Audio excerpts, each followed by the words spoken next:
is to use one, you know. So in your agency, when you adopt one of these terms, you know, just use one. I mean, you know, from the OECD, I guess I'd recommend using measure. This is what our method is kind of based on. But yeah. I mean, this is a good point, because the other thing is indicator. I mean, there is always a concept which is an equivalent of indicator, but it doesn't have to be called indicator. For example, if you look at the national accounts, then there the concept which is the equivalent of indicator is called STO, which stands for stocks, transactions, other flows. So depending on your data structure definition, you don't, again, in the SDG data structure definition, and in our example, the equivalent for indicator is series. So indicator is always, there is always an equivalent of indicator, but it doesn't have, it's not always named indicator, depending on your DSD.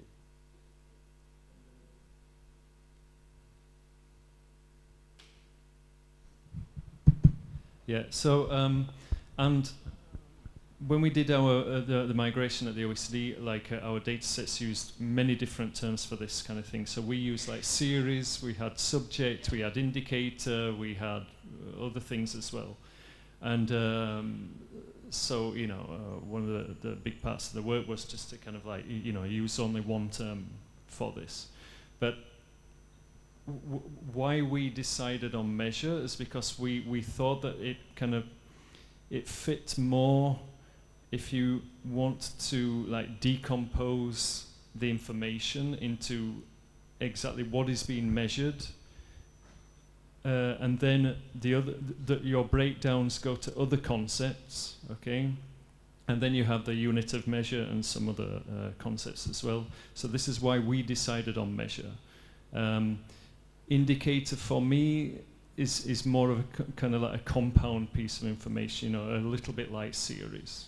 I don't know if you'd agree. Yeah, I mean, to be honest with you, series is not a good term to use.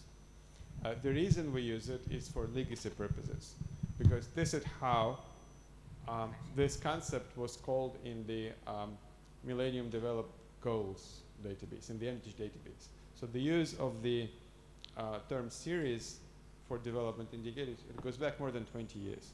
It's not a very good term, but for legacy purposes, we carried this over into the same concept. The other, and why it was chosen, it's because it's not the equivalent of, you cannot use the term indicator in, you couldn't use it in the MDG data set, and you couldn't use it in the SDG data set. Because MDG indicators and SDG indicators, it's not one indicator, it's an umbrella term, it's an umbrella for sub-indicators, which were called series. So that's why the term series and the concept series is used in the MDG and SDG data structures. It's because it's basically for legacy purposes, right? So measure, actually, it's, I didn't know that the OECD uses measure, but it's as good a term as any.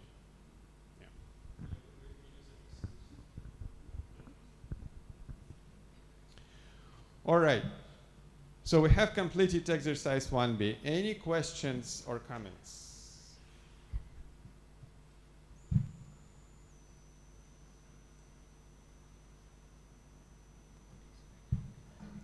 Exercise 1B, any questions or comments? No questions or comments. Break time. We'll have a coffee break now. Please be back at 10:45 sharp. We are running behind the time, and but again, it's okay, we'll catch up. But please be back at 10:45 sharp, back from coffee break. Thank you.